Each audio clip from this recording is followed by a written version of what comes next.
name's Kirsty Powell, and I've just recently, in October last year, released this book, which is called The Strength of Eggshells, and I'm really excited to tell you that it won the New Zealand Book Lovers Award on the 19th of March, and I was really stoked because the last book that won that award last year, 2019, was Fiona Kidman's. So for me, a debut writer published by an indie publisher, Cloud Press, I'm very excited about that. But the only gutting thing is that winning this award on the 19th of March means that we were just getting into the big pandemic, and I feel really sad that I'm not really having an opportunity to take this book to the country, which was what I wanted to do. I have had lovely experiences. This is a rural book, presenting it in rural places late last year, so I had so much fun at the Wongamomana Hotel. Shout out to Leslie at Page's Gallery in Wanganui, and the Reeds in Eltham, all great bookshops and great venues to publicise my book. And what I really wanted to do was now take this book on a rural book tour, and I wanted to talk at little community halls and woolsheds across New Zealand, because I think it would be really fun for me and some other authors who've written rural books to take them to rural people. But now I'm shut down here, I thought I would bring you to my virtual woolshed tour. So here I am. This is my woolshed. This is a Lister shearing machine, and I didn't bring the handpiece, but that's the handpiece. And I'm here with Gus. Come here, Gus. Hey, Gus. This is Gus. Suit. Oh, look at that. That's what happens when you've got good fun, though. And this is a gamble. Obviously, we're not culling any sheep today. And here's some real wool.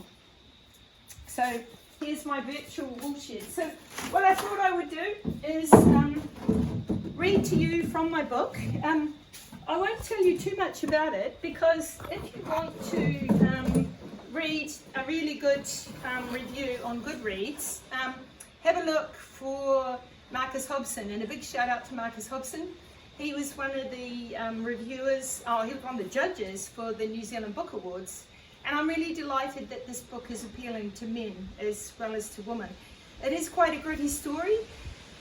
When you grow up rural, you realise that life and death is part of normal life, and so just be prepared for that when you pick up this book.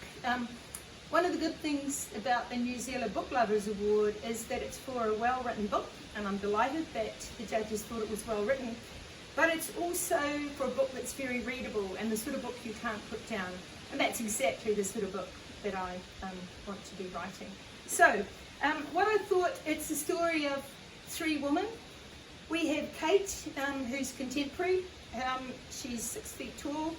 She rides a motorbike, and she's not in a good place, mainly because despite being raised by a loving adopted family, she knows that her mother was born in King Seat Psychiatric Hospital, but knows nothing else about her family. And this is the story of her going to find out about her past.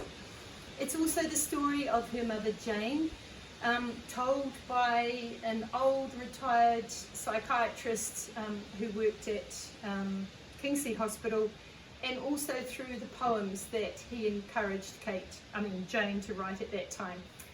The third character is the grandmother Meredith, and after World War I, you may know that blocks of land were cut up and leased to returned soldiers. And there's a very unique and amazing valley above the bridge to nowhere off the Wanganui River. If you ever get a chance to either bike or walk through the Mangapuru Valley, go for it, because it's the most incredible space. 36 returned soldiers went to Mangapuru Valley to farm, and the depression hit and they all had to walk away. The land was uneconomic. So my story starts in 1932, when fictional characters enter that valley to join the remaining three families who were there. So this book combines real history with fiction. So I am very indebted to the characters, or the descendants and family members who were in that valley, because I had the most wonderful opportunity to talk to 93-year-old Muriel MacDonald, who was a 14-year-old girl when that valley closed, and appears in my book as a 14-year-old girl. Now, the bit that, and you can't make up, sometimes fact is more interesting than fiction. So a lot of the anecdotes and small stories in the background of this book that I had used are real stories. Now, the bit that I want to read to you today is about my fictional character Meredith, who is Kate, our modern character's grandmother, and she is on the Hattrick riverboat going up the river in 1932 to stay with her friend Agnes Anderson in the valley. And on the boat she meets up with a woman called Mrs. Betjeman, and Mrs. Betjeman is a real character who, the Betjeman family were one of the last families to leave the valley in 1942. So I'm just going to read where Mrs. Betjeman is meeting up with Meredith. So, Mrs. Betjeman joins Meredith at the rail. Where are you going, lass? Have you done this trip before? Mrs. Betjeman is from Scotland, and I don't have a very good Scottish accent, so I won't try too hard on that one, I'm sorry. Meredith shakes her head. You know the river? Aye, lass, you're in for a treat. 44 rapids between here and Pipariki. But Kenny Stewart up there, he's a safe hand on the wheel. Mrs. Betjeman waves up to the captain, who tips his hat to them both.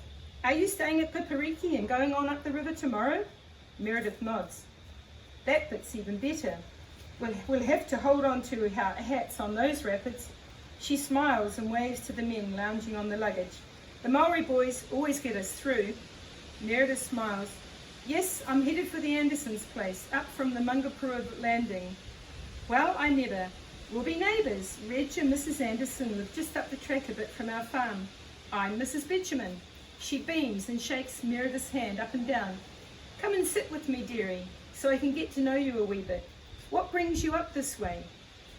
Nancy Betjeman leads Meredith to a seat on the deck. Meredith speaks briefly of her aunt's death and steers the conversation away.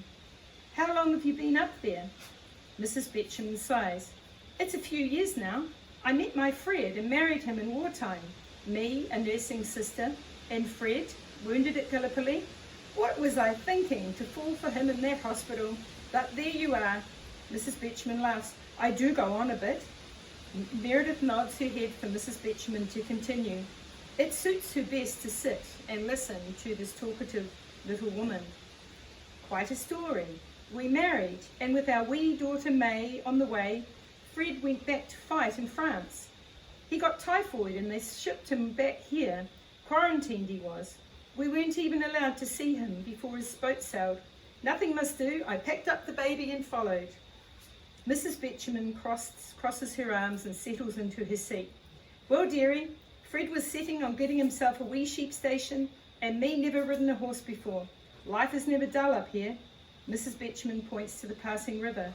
I remember my first trip up this river, just like you will, dear, itching to get to our new farm and catch up with Fred on his soldiers' settlement block. At first he came up here with just an axe, a camp oven and a piece of canvas to string up. Me and wee May had to stay down south with Fred's family while he built us a hut to live in. As soon as he sent us the word, up we came on the steamer, just like today, everything new and different. Meredith looked around the deck of the steamer and the muddy river beyond. Yes, everything is new and different. And the valley, what's it like? Mrs. Betjeman laughs. Not really what I was expecting, me a city girl. Fred met me at the landing. We had to walk up in those days, straight after the war and across the creek on that terrible wire crage. Truly frightening. And then a whole line of pack horses waiting for us on the other side. Mrs. Betjeman pats Meredith's arm. You'll be pleased to know at least some things have improved. We have a swing bridge now and the horses can come right down to the landing to meet the boat. Mrs. Betjeman pauses and shakes her head. Well, lassie, if I wasn't already scared enough, Fred's brother took May in front on his horse, and Fred led my horse with me up in a saddle for the very first time, scared nearly to death. I was trying not to look down at the creek way below. I hope you're not scared of heights, dear. The track is better now. Back then, just a goat track with sheer drop-offs down the side into the creek. Would you know it? One of the pack horses rolled off the track in front of us. I thought it was my wee May gone over the side. But luckily for us, it was just the horse we lost that day. We did retrieve my luggage though. My silver Tilly lamp all the way from Scotland still has a dent in the side to tell the story. You need to be a strong lass in country like this. There's nothing certain about living up here. Meredith nods and finds herself relating the longer version of the demise of Aunt Gwyneth to Mrs. Betjeman. The stick banging on the wall, the pillows, the unfortunate sliding down the bed, the final silence. So tell me, dearie, is there a young man in this story? Meredith pauses. She seldom speaks of Peter. Yes, there was, but he died in the war. Mrs. Betjeman tuts. Are you still keening for him? Meredith nods and wipes her nose. She looks down at her hands, knotting her handkerchief round her fingers until the tips tingle and the colour changes to a dull red blue. Yes, I still keen for him, but it's like he never existed. Mrs. Betjeman helps Meredith unwind the handkerchief and hands her another, which is pressed flat and smells of lavender. How did it happen, dearie? We were sweethearts. He wrote to me whenever he could, first from Gallipoli and then France. Always gay letters, full of bravado, about his mates and his plans, and the things we would do together after the war when he got home. Meredith raises her eyes to the bush-clad hills gliding by the steamer. This is the sort of place he hoped to farm after the war. Mrs. Betjeman nods and looks at the hills. All the Kiwi boys I nursed were the same. Keening for a quiet hillside, a dog at his heel, and a woman at home with a wee fire lit. Meredith starts to crumple Mrs. Betjeman's smooth, clean handkerchief in her fist. The letter stopped. He was buried in a trench for 3 days, then shell-shocked in hospital. They sent him back to the trenches. Meredith drops the handkerchief on the deck, where oil is sitting on water in a puddle under the seat. She reaches down. The handkerchief is wet, and one corner is stained black. She doesn't tell Mrs. Betjeman about his last letter, the writing wobbly and smudged. Not like him, not his usual strong hand. The letter had said that thinking of her was the only thing keeping him alive in the mud. But even she wasn't enough. Meredith balls up the black, stained handkerchief. One day he just put down the gun and walked away from the trenches. They put him in jail for a year. Every day Meredith had looked for a letter, but he'd never written again. It was the Allies who shot him, not the enemy. A deserter, they called him. No honour, no name on the cenotaph in the place up north where he was raised. No nothing. His family too embarrassed now even to mention his name. Just like he never existed. Meredith wipes at the tear that slides to the dimple in her cheek. Black oil is left marking the spot. She glances up at Mrs. Betjeman. He died. Mrs. Betjeman folds her arms around Meredith. It's like I'm the only one who still believes in him. If I stop loving him, he's gone forever. Meredith stuffs the handkerchief into her mouth to stop the howl that is halfway up her throat, and buries her wet face into Mrs. Betjeman's offered shoulder.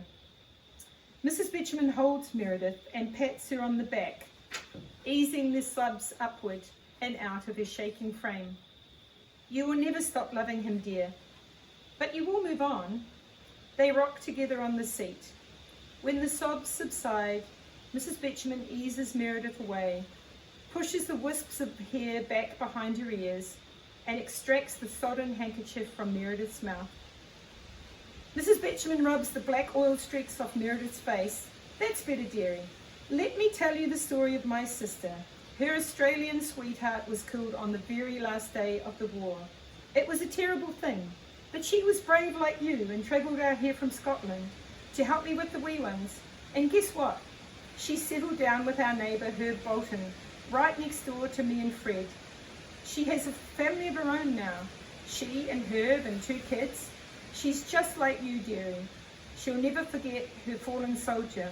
But life goes on, dear. Mrs. Betjeman tucks the sorry handkerchief away in her bag and brings out peppermints for them both to suck on.